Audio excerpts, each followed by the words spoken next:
آپ ہادیہ ای میگزین مضمون کی آڈیو ریڈ آؤٹ سماعت کر رہے ہیں۔ سامعین السلام علیکم ورحمۃ اللہ وبرکاتہ۔ میں نازیہ عمر ہادیہ کے شمارہ جنوری 2023 کے مضمون کی آڈیو پروگرام میں آپ کا استقبال کرتی ہوں۔ آئیے ہم اس کا آغاز ہادیہ کے زمرہ عکس ہادیہ سے کرتے ہیں، جس کا عنوان ہے نئے بھارت کی تعمیر میں متبادل میڈیا، وقت کی اہم ضرورت، اور اس کی رائٹر ڈاکٹر فاطمہ تنویر ہیں۔ ترقی کے اس دور میں جہاں پل پل کی خبریں منٹوں اور سیکنڈوں میں ایک کونے سے دوسرے کونے تک پہنچ جاتی ہے، جہاں رات اور دن 24 گھنٹے خبروں کی ترسیل کا کام جاری رہتا ہے، جہاں ہر وقت ایک شخص کی نیند کھلنے سے بستر پر جانے اور دیر رات گئے سونے سے پہلے تک دنیا کے کسی بھی کونے میں کیا ہو رہا ہے، کیسے ہو رہا ہے، کیوں ہو رہا ہے اور کہاں ہو رہا ہے، اس پر نظر بنی رہتی ہے۔ کوئی بھی واقعہ یا حادثہ ابھی رونما ہوا اور خبر ساری دنیا میں تیزی سے پھیل جاتی ہے۔ خبروں کو پہنچانے میں ہم اب درختوں کے پتوں، پتھروں کی تختیوں، کپڑوں اور چمڑوں کے علاوہ صرف کاغذ اور اخبار پر بھی منحصر نہیں رہ گئے، بلکہ ایک ٹچ اور اسکرین پر ساری دنیا ہمارے سامنے ہوتی ہے۔ تمام ملکی اور بین الاقوامی خبریں، ہر دن رونما ہونے والے واقعات ہمارے نظروں میں آ جاتے ہیں۔ یوں کہیے کہ دنیا ایک گلوبل ولیج بن چکی ہے اور سمٹ کر چھوٹی ہو چکی ہے۔ اب ہفتوں اور مہینوں پیغامات و اطلاعات کا انتظار نہیں کرنا پڑتا۔ دور دراز بیٹھے ہوئے ایک شخص کی باتیں اور اس سے تبادلہ خیال آن لائن چیٹ کے ذریعے، زوم اور گوگل میٹ کے ذریعے اس قدر آسان ہو گیا ہے کہ یقین کرنا مشکل ہے۔ لیکن ترقی کی اس دوڑ اور ہوڑ میں میڈیا کی اہمیت و افادیت سے انکار کیے بغیر یہ المیہ اور یہ حقیقت بھی اپنی جگہ مسلم ہے کہ میڈیا اپنا صحیح رول ادا نہیں کر رہا ہے۔ جہاں سچائی اور حقیقت پر مبنی ذرائع ابلاغ عوام کی ضرورت ہوا کرتے تھے، دنیا میں بڑی سے بڑی تبدیلی اور انقلاب کا ذریعہ بنے، آج وہی مرکزی میڈیا اپنا رول صحیح طریقے سے ادا نہیں کر رہا ہے۔ وہ اپنی گہرائی اور معنویت کو کھو چکا ہے۔ میڈیا جسے جمہوریت کا چوتھا ستون کہا جاتا ہے، زبان و بیان، آزادی اظہار کا مرکز مانا جاتا ہے، حقائق کو کھول کر رکھ دینے اور سچائی سے پردہ اٹھا کر لوگوں کی آنکھیں کھول دینے کا دم خم رکھنے والا میڈیا آج خاموش ہے۔ اس کی جگہ ایک ایسا میڈیا ہمارے سامنے ہے جس کے ہاتھ بندھے ہوئے ہیں اور زبان گونگی ہو چکی ہے، جو سچائی اور حقیقت سے آنکھیں بند کر کے ایسی راہ پر گامزن ہے جہاں حکمران، سیاستدان اور کارپوریٹ ہاؤس کے پاورفل لوگوں نے اس کے ہاتھ جکڑ کر رکھ دیے ہیں۔ اس کی اپنی زبان اور بیان پر پابندی عائد کر اسے غلام کر لیا گیا ہے۔ وہ صبح سے شام تک غلط اور مفاد پرست خبروں کی ترسیل کا ذریعہ بنا ہوا ہے، اور ایک قدم آگے بڑھ کر مذہبی منافرت اور فرقہ پرستی کی خبروں کی اشاعت کا ذریعہ بنا ہوا ہے۔ مرکزی میڈیا کے تمام چینلز اور اخبارات کا تیزی سے بدلتا ہوا رویہ ہماری نظروں کے سامنے ہے۔ ہم روز اس کا مشاہدہ کرتے ہیں، کس طرح آنکھوں میں دھول جھونکنے اور حقائق پر پردہ ڈالنے کا کام کیا جا رہا ہے۔ کسی بھی معمولی واقعے کو طول دے کر کچھ ہی لمحوں میں تل کا تاڑ بنا دیا جاتا ہے۔ دو فرقوں میں غلط فہمیاں پھیلا کر آپس میں نفرت کا ماحول پیدا کر کے فضا کو سیاسی مفاد کے لیے سازگار بنانا اور ماحول کو خراب کر کے اپنے حق میں فائدہ حاصل کرنا حکمران طبقے کا مشغلہ بن گیا ہے۔ ہندوستان کی یہ تصویر اور میڈیا کا یہ کردار کسی سے چھپی ہوئی بات نہیں، بلکہ یہ بالکل عیاں اور واضح ہو چکا ہے کہ ہم اس ماحول میں مثبت اور تعمیری تبدیلی کی امید نہیں کر سکتے۔ ہندوستان کی اس بدلتی ہوئی صورتحال کا جائزہ لیں تو ہم دیکھتے ہیں کہ سچ بولنے والوں کو اور حقائق سے پردہ اٹھانے والے تمام ذمہ دار چینلز کو کس طرح خرید لیا گیا ہے۔ نڈر اور سچے صحافیوں کو ایک ایک کر کے مین اسٹریم میڈیا سے الگ کیا جا رہا ہے۔ ان تمام چینلز اور اخبارات اور ان کے اداروں کو کارپوریٹ سیکٹر کے ہاتھوں فروخت کر کے ہندوستان میں آزاد صحافت اور اظہار رائے کی آزادی کا گلا گھونٹ دیا گیا ہے۔ گویا جمہوریت کے چوتھے ستون کا ہر ستون گر کر خاک ہو چکا ہے۔ عوام اور حکومت کے درمیان میڈیا ہمیشہ ایک کڑی ہوا کرتا تھا، سوال کرتا تھا، عوام کی آواز کو حکومت تک پہنچانے کا ذریعہ تھا، رائے عامہ کو ہموار کرنے کا کام اس کے ذمے تھا۔ وہ میڈیا آج اپنی تمام قوتوں کو کھو چکا ہے۔ وہ وہی لکھتا ہے، وہی پیش کرتا ہے، اسکرین پر وہی دکھاتا ہے جس کو حکمران اور عہدیداران کی طرف سے گرین سگنل ملا ہوا ہو۔ صاف لفظوں میں اگر کہا جائے تو یوں ہے کہ میڈیا بک چکا ہے، اس کی آزادی ختم ہو چکی ہے۔ اس کی ایک زندہ مثال NDTV ہے، اور اسی طرح بہت سے دوسرے چینلز کہ ان تمام بے باک صحافیوں کی سبکدوشی، خصوصاً رویش کمار جیسے سچے اور مخلص صحافی کی حالیہ سبکدوشی اس بات کا صاف طور پر اعلان ہے کہ کارپوریٹ ہاؤسز کہ مالکان اور حکمران طبقے کی سانٹھ گانٹھ کے ذریعے کس طرح سے سچ کی آواز کو دبانے اور کچلنے کا کام کیا جا رہا ہے۔ دولت کے نشے میں چور حکومت کی پشت پناہی میں یہ جمہوریت کی آزادی کو کس طرح سلب کر رہے ہیں، اس بات کو اور سچے صحافی روش کمار کے درد کو ہم اچھی طرح محسوس کر سکتے ہیں۔ اسی طرح درجنوں صحافیوں کو مین اسٹریم میڈیا ہاؤس سے باہر کر دیا گیا، لیکن وہ اب بھی خاموش نہیں ہیں۔ زمین تنگ ہونے کے باوجود اپنی آواز کو بلند کر رہے ہیں، حقائق سے عوام کو آگاہ کر رہے ہیں اور اپنی حق گوئی سے اس کا ثبوت پیش کرنے میں لگے ہوئے ہیں۔ بول کہ لب آزاد ہے تیرے، بول زباں اب تک تیری ہے۔ آج جس طرح میڈیا کو سیاسی جمہوریت نے اپنے نرغے میں لے رکھا ہے، وہ یقیناً انسانی معاشرے کو شکست و ریخت کی طرف لے جا رہی ہے، کیونکہ سیاسی اداروں کو صرف ووٹ کی ضرورت ہوتی ہے، انہیں ملی و ملکی مفاد عزیز نہیں ہوتے۔ انسانی ہمدردی، معاشی ترقی، تعلیمی پستی کا علاج سیاسی جماعتوں کے اہداف میں شامل نہیں ہے۔ یہی وجہ ہے کہ آج اگر ہم ملک کے منظر نامے پر نظر ڈالیں تو اندازہ ہوگا کہ کتنے کنبے ایسے ہیں جو نان شبینہ کے محتاج ہیں۔ ہزاروں افراد فٹ پاتھ پر زندگی گزارنے کو مجبور ہیں، سر ڈھکنے کے لیے چھپر کا گھر تک موجود نہیں ہے۔ اگر ہمارا میڈیا سماج کی ان حقیقتوں کو سامنے لائے تو ملک سے بہت حد تک غربت کا خاتمہ ہو سکتا ہے۔ اس لیے میڈیا کو چاہیے کہ ان چیزوں کو عوام کے سامنے لائے جو ملک و سماج کی تعمیر و ترقی کے لیے مفید ہو، نہ کہ ان مناظر کو بروئے کار لائے جو سیاسی جماعتوں کے لیے مفید ثابت ہو۔ ایسے دور میں بطور نعمت متبادل میڈیا سامنے آیا جسے ہم سوشل میڈیا کہتے ہیں۔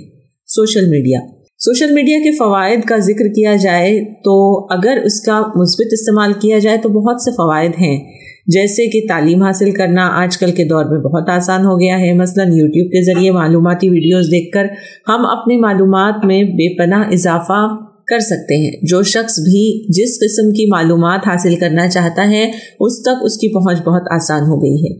اس کے بعد ہر شخص کو اظہار رائے کی مکمل آزادی ہے، وہ اپنا پیغام سوشل میڈیا کے ذریعے تمام لوگوں، یہاں تک کہ اقتدار کے ایوانوں میں بیٹھے حکمرانوں تک بھی پہنچا سکتا ہے۔ سوشل میڈیا کے ذریعے کاروباری طبقے کو بھی بہت فائدہ ہے۔ مارکیٹنگ سوشل میڈیا کے ذریعے بہت آسان ہو گئی ہے۔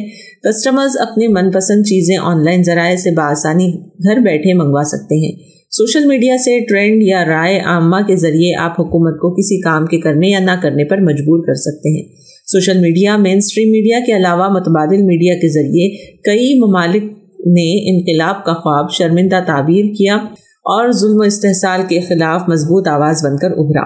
جیسے مصر میں حسنی مبارک کی حکومت کے سامنے اخوان کا انقلاب سوشل میڈیا کے ذریعے عوامی تحریک بنا تھا، اسی طرح ایران میں ظلم کے خلاف آواز بلند کرنے کا شعور عوام میں بیداری کی ترسیل میں متبادل میڈیا مددگار رہا ہے۔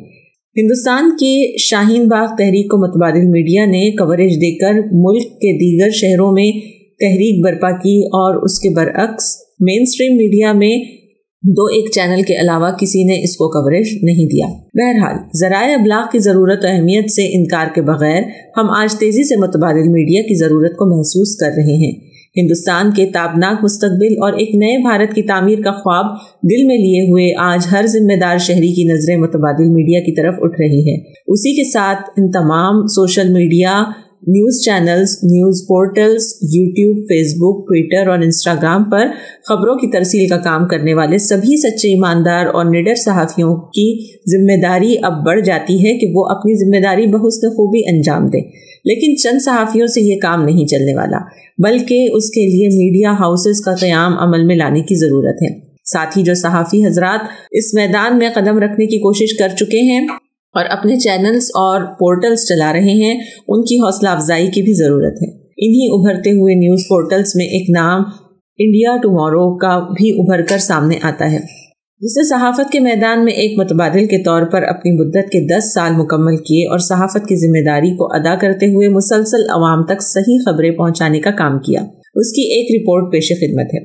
18 دسمبر 2022 کو دہلی کے کانسٹیٹیوشن کلب آف انڈیا میں ایک سیمینار بعنوان کل کے بھارت کی تعمیر میں متبادل میڈیا کا رول منعقد کیا گیا، جس میں Delhi press club of India کے صدر جناب اماکانت لکھیڑا، سینئر صحافی پروفیسر پردیپ ماتھور صاحب اور NIT جے پور کے پروفیسر انجینئر محمد سلیم نے اپنے خیالات کا اظہار کیا۔ اس موقع پر متبادل میڈیا میں اپنی ذمہ داری نبھانے والے کچھ چنندہ صحافیوں کو انڈیا ٹمارو کی طرف سے اعزاز سے نوازا گیا، جو نیوز پورٹلز اور یوٹیوب چینلز کے ذریعے زمینی مسائل کو لگاتار اٹھاتے رہے ہیں، جن مسائل کو مین سٹریم میڈیا کے ذریعے مسلسل نظر انداز کیا جاتا رہا ہے، ان پر انہوں نے آواز اٹھائی ہے۔ اس سیمینار میں انڈیا ٹمارو کے چیف ایڈیٹر سید خلیق احمد نے کہا کہ ہم ایسا بھارت چاہتے ہیں جہاں بولنے کی آزادی ہو اور رپورٹر اپنی بات کہنے کے لیے کسی دقت کا سامنا نہ کر رہا ہو، لیکن بدقسمتی سے آج بات چیت کا دائرہ تنگ ہوتا جا رہا ہے،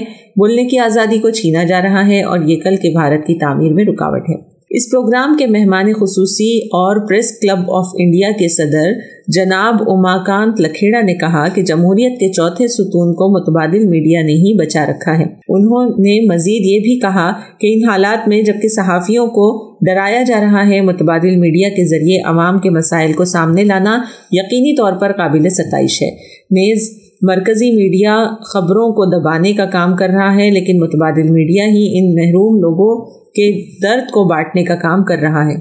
سینئر صحافی پروفیسر پردیپ ماتھر نے اپنی بات رکھتے ہوئے کہا کہ صحافت کے میدان میں آنے والے تمام نوجوان صحافیوں کو ایمانداری سے کام کرنے کی ضرورت ہے، کیونکہ صحافت ایک بہت بڑی ذمہ داری بھی ہے۔ خبر لکھتے وقت اس کی ساخت اور سچائی پر بھی توجہ رکھنا ضروری ہے۔ اسی طرح انڈیا ٹمارو ہندی کے ایڈیٹر مسیح الزما انصاری نے بھی اپنی بات رکھتے ہوئے کہا کہ آج نیوز روم میں محروم اور پسماندہ لوگوں کے مسائل کنارے کر دیے جاتے ہیں، کیونکہ مرکزی میڈیا میں ان کے لیے کوئی جگہ ہی نہیں ہے۔ ایسے میں متبادل میڈیا ایک واحد ذریعہ ہے جسے مسلم، آدیواسی اور دلتوں کو منظر عام پر لانے کا کام انجام دے رہا ہے۔ پروفیسر سلیم انجینئر نے پروگرام کے صدارتی کلمات میں کہا کہ آج متبادل میڈیا ہی ملک کا مرکزی میڈیا ہے اور زمینی حقائق پر رپورٹ کرنے والے نڈر صحافی ہی جمہوریت کے چوتھے ستون کی لاج رکھنے والے ہیں۔